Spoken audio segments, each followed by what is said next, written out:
Hindi na eh. Creative shot na? Creative shot. Formal. Formal.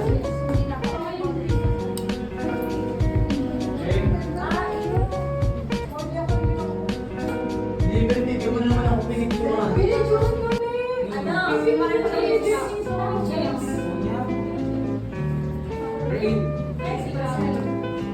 Ay, si Kuya James. Ames.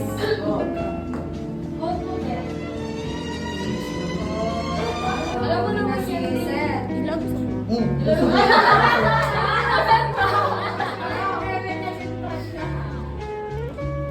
Alam mo yung batang paano? Oy! Siya yung lumipat. Ay, balay na hay. Wait na Nasa stick. Nasa stick mo na. Hello, sa maling course kami.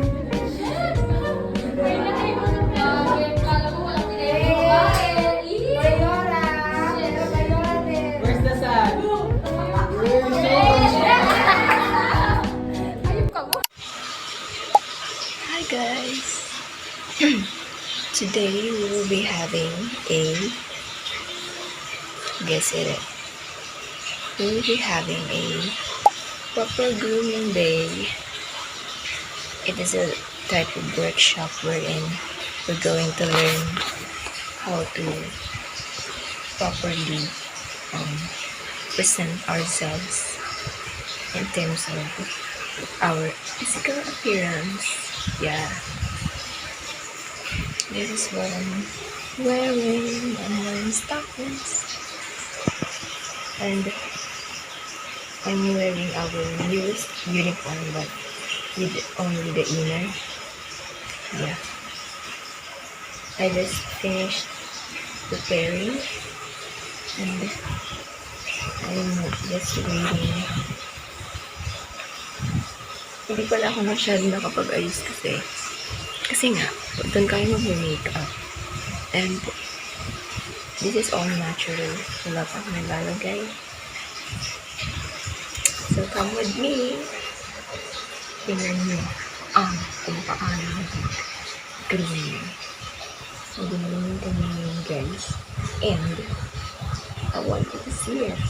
So I hope I allowed yung phone. So I hope naman. Feeling ko ito allowed naman yung phone. Bye! See you there!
Yan. Bye, pretty. Ayan. Yung matungay mo. Ayan. Yung matungay. Yak.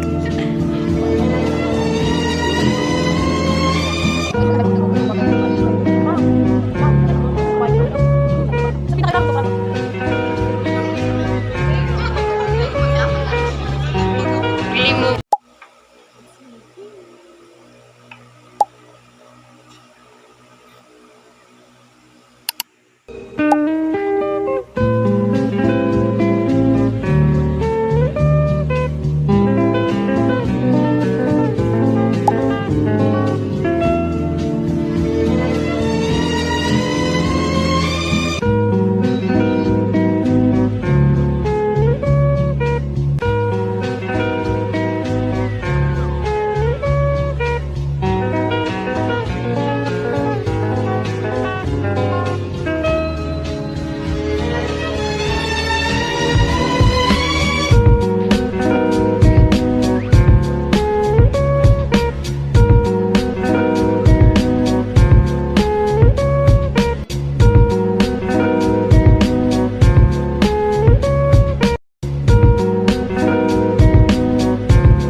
Also the leadership, dedication, and effort we have invested in shaping their future careers.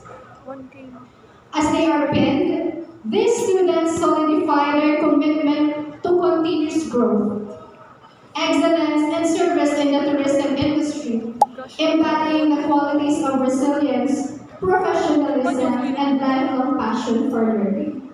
So, ladies and gentlemen, tonight, the paving and capping ceremony.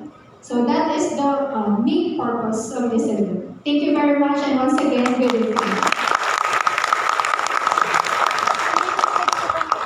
Thank you, Maka, for enlightening us about the significance of this event. Every achievement begins with strong support from the institution's leadership. To officially welcome us all on this special night, let us give a warm round of applause to the Executive Vice President of Mariners Polytechnic Colleges Incorporated, Dr. Gabriela